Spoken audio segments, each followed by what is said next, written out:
Ladies and gentlemen, boys and girls, children of all ages, freaks and geeks, trolls and derps alike, welcome! Welcome all. I am Mullet Mike, playing the role of Jason this evening. If you didn't join us last time, be sure to check it out. We talked about not only the 1985 Friday the 13th game, but also the 1989 LJN game that most people remember. But today, today's gonna be fun, kids. Today, we will be talking about the new Friday the 13th game released by Ilphonics and Gun Media. We've got a lot to dig into, so let's just chop our way through it, shall we, folks? Turn the lights down and the volume up as we journey into some creepy gaming.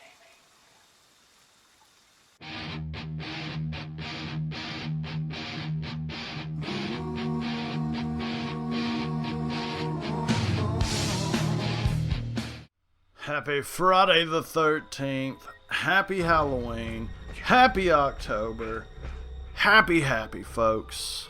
Thanks for joining me for part 2 of my Friday the 13th Halloween double feature. Let's just jump right in and get to the good stuff. Back in 2016, a crowd-funded project started up. That project was a new Friday the 13th game. Expectations were surpassed, and the project began development. The game was released digitally in May 2017. The physical copy is released on, well, October Friday the 13th. What better time? This title was originally released as an online-only multiplayer, but more content has since been added on, with more on the way. I love it when developers do this. It's like a game that just keeps on giving. Co-creators of the game, Gun Media, released a Camp Crystal Lake content map on their Twitter, but I'll get into this later. I just wanted to touch on it briefly to show the amount of content planned. But let's briefly talk about the game before we dig into Easter eggs and theories. The basic core gameplay is 1v7 online, more commonly known as an asymmetrical multiplayer. This game always gets compared to Dead by Daylight, and understandably so, but that may be another story for another day. Most of the time you play as one of the camp counselors trying to flee, but occasionally you get to play as the man behind the mask himself, Jason Voorhees. Other than maybe Mortal Kombat X, I don't know if we've ever really had the opportunity to play as Jason, especially in this, his natural setting. As of the making of this, the game currently takes place at the locations from the first 4 films. I'm just gonna say spoiler alert right now for anyone who hasn't seen the movies. I'll be referencing them throughout the rest of the episode. Go watch them! Friday the 13th, the game, can be both fun and terrifying at the same time. The attention to detail is amazing. I dare you to go play the first 4 maps and then go watch the first 4 movies, and I guarantee you'll see what I'm talking about. It's really kinda surreal. Being a horror fan, I've seen these films dozens of times, so it's cool to feel like you're actually at the Packanack Lodge from Part 2, or the Barnyard in Higgins Haven from Part 3. You know, without the fear of being killed by a machete-wielding madman. This game is riddled with Easter eggs, but like I just mentioned, most tend to be little nods to the films more than anything. Don't get me wrong though, there are plenty of creepy Easter eggs as well. Let me throw one out there before we go any further. I'm sure most of you know about this one if you've played the game enough, but I won't lie, it creeped me out when I first discovered it. Every time you begin a match, you'll see the counselors hanging out, usually around a campfire. Well, one unlucky individual never quite makes it to the party before Jason appears. Throughout the match, as you gather your items, you're liable to discover the unlucky counselor's body, as if Jason just stuffed him away somewhere. From what I gather, the body spawns randomly. I should note, your character doesn't react to the body like they would to another counselor's body. So you could be in a room for like 30 seconds looking for first aid or whatever before even noticing the rotting corpse in the corner. Either way, it's a creepy little Easter egg and what I consider to be a very nice touch. When first playing the game, I really didn't know what to expect. I wanted to play it by myself first, without any friends. I just wanted to experience the game in its purest form. I wanted to be like a clueless counselor, so I muted everyone. I turned the lights down and the volume up, just to show that I practice what I preach. It was fun figuring out all the things that you could do, whether it be fixing a car to escape, repairing a phone line to call the police, or even just barricading yourself in a lodge. Either way, while jogging from cabin to cabin, gathering supplies, I saw this figure. At first, I thought it was just another counselor, but words cannot express the feeling I got in the pit of my stomach when I slowly realized that the figure was really Jason Voorhees. That genuine feeling of fear was more impactful than any scary movie I'd seen recently. The feeling of panic while running from Jason is a real adrenaline rush and contributes to both the fun and the terror that this game provides. To me, though, the game really shines when you get the opportunity to play as Mr. Voorhees himself.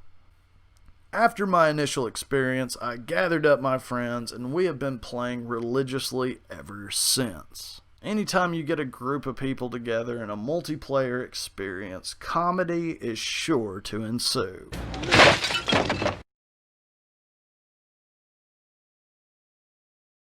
This game, much like the movies it's based on, is brutal. If you haven't played this title, then you might see it as pretty cut and dry, but there's really a lot more to it than one may think. Throughout the game, there are tons of Easter eggs, cryptic messages, and plenty of theories surrounding them. I guess the first that should be addressed is the Pamela tapes. They were supposed to be recorded by the police as they questioned Pamela right around Jason's drowning. The tapes can be hard to find, but discovering them all reveals a secret backstory to the Voorhees family.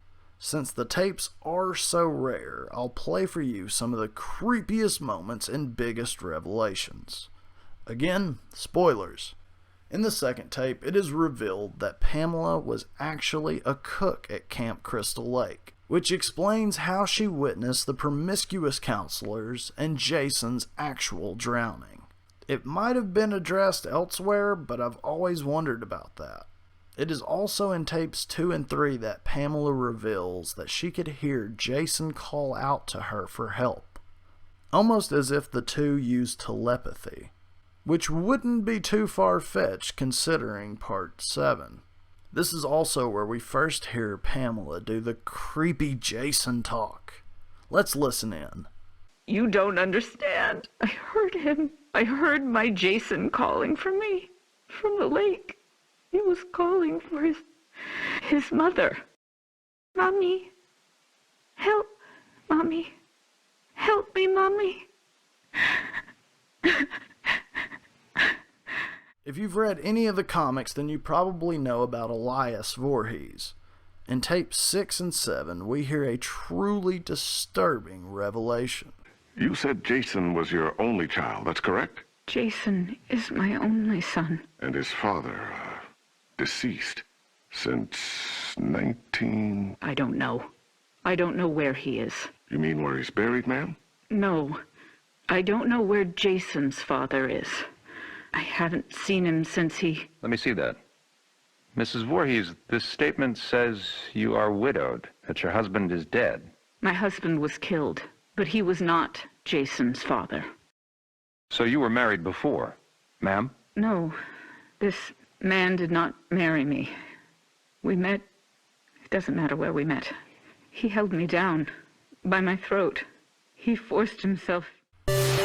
So we find out that Jason's real father was not Elias, but rather someone else. The question now is who? In tape 18, Pamela talks more about Jason's real father, and I just can't help but get this paranormal vibe from it. About Jason's father? I don't know his name. He never said a word to me that night. He just did what he wanted to me, then left me there, bleeding. And after all these years, you've not seen him again. I would never, ever want to see him again. Ever! Then Jason never knew his real father. I married Elias because he was strong. I thought he would protect us. Protect you? Yes, from him. I could feel he was out there, watching us. That being said, who or what do you think is the real father of Jason Voorhees?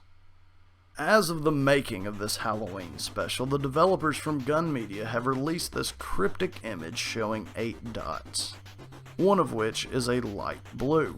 Another image was released on the game's official Twitter account. Some gamers have theorized that this could be a tease for Roy, better known as Fake Jason from Part 5. Fakeson Voorhees. The reason people believe this is because of the light blue color. If you're familiar with the films, then you know that Roy's mask featured light blue stripes, whereas all the other movies with the real Jason featured the iconic mask with red chevrons. Another theory out there is that the single dot could be an indication of the upcoming single-player content. Another theory suggests that it has something to do with the virtual cabin. Either way, it's pretty obvious that the developers are having some fun leaving us players guessing.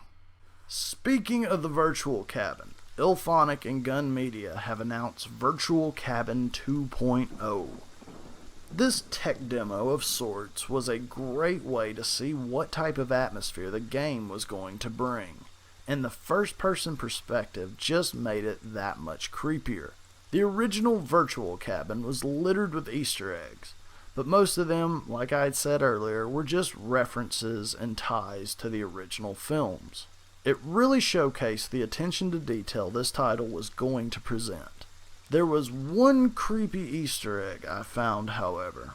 Toward the end of the demo, you'll see this cryptic board hanging on the wall to your left before entering the Jason room. This board features these weird runes and can be seen throughout the final game, but in the virtual cabin, certain glyphs are glowing red in a V shape. I don't know, maybe for Voorhees? Either way, when activating the runes, the door to the Jason room will slam shut and you will hear the evil laughter of Pamela Voorhees.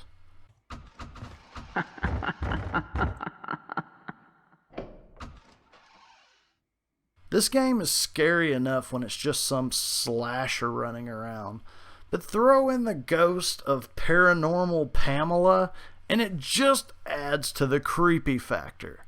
I can only hope Virtual Cabin 2.0 features some more new creepy Easter eggs like this one. Overall, Friday the 13th has been both fun and scary. Classic, creepy gaming content. Multiplayer with your friends makes plenty of opportunities for laughs, and playing by yourself can just be outright terrifying. Sure, the game has been riddled with bugs since its release, but since the community and developers have continued support on the game, I know kinks will be worked out over time. I still continue to play, and considering we're only about halfway through the Camp Crystal Lake content map, I look forward to see what's next for Camp Blood. Uber Jason, Uber Jason, Uber Jason! Well, there we go, folks. That was not one, not two, but 3 Friday the 13th games. Overall, Friday the 13th is a great film series. Really revigorated slasher films as a whole, as a genre, if you will. I'm not saying it's the first, but it was one that really made it a household name. Hockey mask, and not even a modern day hockey mask. We're talking about like an old school hockey mask, are still some of the most iconic symbols in horror today. Good on you, Jason. Good on you. Ow! I hope you all have had a great October. I hope you've all had a great Friday the 13th, and I wish you all a very happy Halloween, folks. I think that's going to do it for me today. I want to thank you all so much for watching. I am Mullet Mike with Paddle and Full Screen saying, keep stay creepy. Thanks for watching. Peace!